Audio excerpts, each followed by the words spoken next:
بسم اللہ الرحمن الرحیم۔ اللہ تعالیٰ نے قرآن کریم میں جن انبیاء کرام کے سبق آموز واقعات کا ذکر فرمایا ہے انہی میں سے ایک حضرت زکریا علیہ السلام بھی ہیں۔ ارشاد باری تعالیٰ ہے، اور حضرت زکریا علیہ السلام اور یحییٰ علیہ السلام اور عیسیٰ علیہ السلام اور حضرت الیاس علیہ السلام یہ سب نیکوکاروں میں سے ہیں۔ حضرت زکریا علیہ السلام حضرت سلیمان بن داؤد علیہ السلام کی اولاد میں سے تھے۔ اللہ پاک نے آپ کو بنی اسرائیل کی ہدایت و رہنمائی کے لیے مبعوث فرمایا۔ قرآن کریم اور سیرت و تاریخ کے کتب میں آپ علیہ السلام کی حیات مبارکہ کے بارے میں تفصیل موجود ہے۔ قرآن کریم کی 4 سورتیں سورۃ آل عمران کی آیت نمبر 37 تا 41، سورۃ انعام کی آیت نمبر 85، سورۃ مریم کی آیت نمبر 2 سے 11، سورۃ انبیاء کی آیت نمبر 89 سے 90 تک کچھ احادیث مبارکہ میں بھی آپ علیہ السلام کا تذکرہ ملتا ہے، جن سے آپ علیہ السلام کے بارے میں آگاہی حاصل ہوتی ہے۔ حضرت زکریا علیہ السلام کی اہلیہ اور حضرت مریم علیہ السلام کی والدہ آپس میں بہنیں تھیں۔ یوں حضرت زکریا علیہ السلام حضرت مریم علیہ السلام کے خالو تھے۔ آپ علیہ السلام نبی ہونے کے علاوہ بیت المقدس کے امام، خادم اور ایک روحانی شخصیت تھے۔ لوقا کی انجیل میں اس منصب کو کاہن کہا گیا ہے۔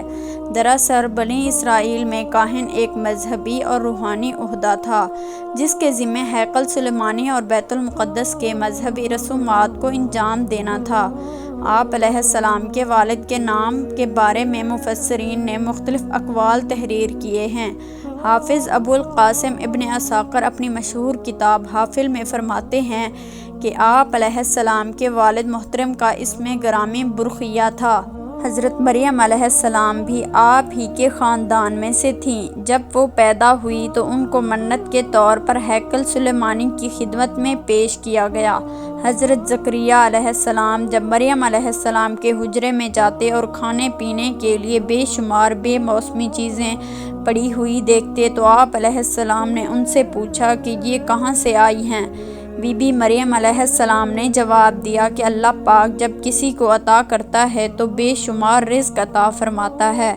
حضرت زکریا علیہ السلام کی عمر بہت زیادہ ہو چکی تھی، لیکن ان کی بیوی بانجھ تھی، مگر اللہ پاک سے آپ نے دعا کی، اے اللہ مجھے لڑکا عطا فرما، جیسے تو مریم کو بے موسمی پھل عطا فرماتا ہے۔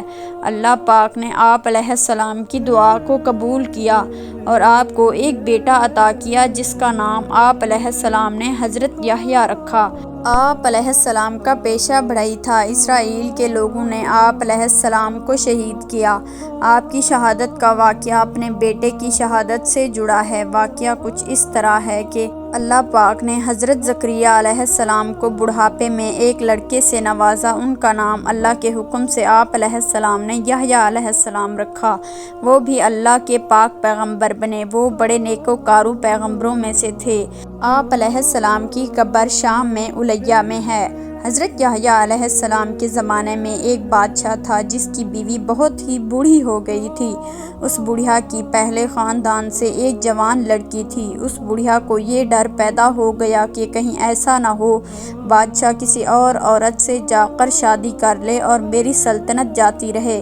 اس نے سوچا کہ میں اپنی بیٹی کا نکاح اس بادشاہ سے کر دیتی ہوں، اس طرح سلطنت ہاتھوں میں ہی رہے گی۔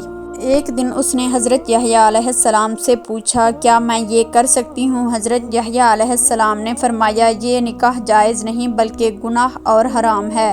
وہ بڑھیا آپ علیہ السلام سے ناراض ہو کر چلی گئی۔ وہ عورت آپ علیہ السلام کی دشمن بن گئی۔ وہ ہر وقت آپ علیہ السلام کو قتل کرنے کی کوشش میں لگی رہتی۔ ایک دن ملکہ نے بادشاہ کو شراب پلائی اور اس کے سامنے اپنی بیٹی کو بدکاری کے لیے پیش کیا۔ جب بادشاہ بیٹی کی طرف مائل ہوا تو اس بڑھیا نے کہا کہ میں تو بیٹی کا نکاح آپ سے کرنا چاہتی ہوں، مگر حضرت یحییٰ علیہ السلام اس کو ناجائز اور گناہ کہتے ہیں۔ وہ اس نکاح کی اجازت نہیں دے رہے۔ بادشاہ نے حضرت یحییٰ علیہ السلام سے پوچھا تو آپ علیہ السلام نے جواب دیا، بادشاہ سلامت، یہ آپ کی حقیقی بیٹی کی طرح آپ پر حرام ہے۔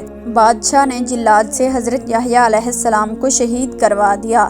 جب حضرت یحییٰ علیہ السلام کو شہید کیا گیا تو آپ علیہ السلام کی کھوپڑی سے آواز آئی، اے بادشاہ، آپ کی حقیقی بیٹی کی طرح یہ لڑکی تم پر حرام ہے۔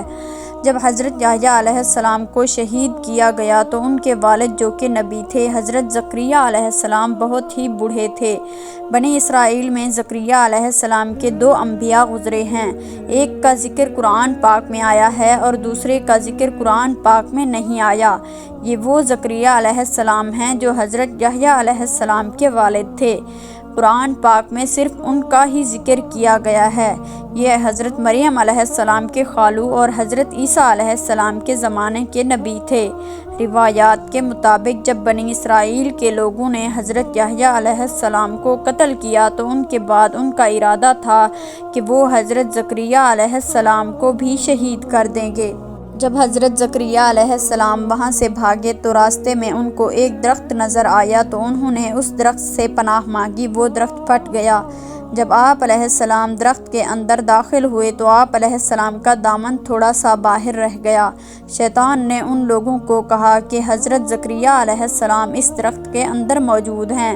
ان لوگوں نے اس درخت کو آرے سے چیر ڈالا، جس وجہ سے حضرت زکریا علیہ السلام کے بھی جسم کے 2 حصے ہو گئے۔ اس طرح انہوں نے آپ علیہ السلام کو بھی شہید کر ڈالا۔ اس بادشاہ کا نام بخت نصر تھا جو اپنی ہی بیٹی سے شادی کرنا چاہتا تھا۔ اس کی بیٹی نے اپنے شوہر بادشاہ کو شراب کے نشے میں حضرت یحییٰ علیہ السلام کو شہید کروایا۔ بنی اسرائیل کی قسمت کے بارے میں بعض روایات میں لکھا ہے کہ قرآن پاک میں اللہ تعالیٰ نے ارشاد فرمایا، یہ قوم انبیاء علیہ السلام کی قاتل تھی۔ اگرچہ اللہ پاک نے بنی اسرائیل پر انتہائی انعامات کی برسات فرمائی، مگر ان سب نعمتوں کے باوجود بھی یہ قوم اپنے گناہوں سے باز نہ آئی اور انبیاء کرام علیہ السلام کو شہید کرتی رہی۔ ان شہید ہونے والے انبیاء میں ہی قابل ذکر حضرت زکریا علیہ السلام اور حضرت یحییٰ علیہ السلام ہیں۔ حضرت زکریا اور حضرت یحییٰ علیہ السلام کو بخت نصر نے شہید کروایا تھا۔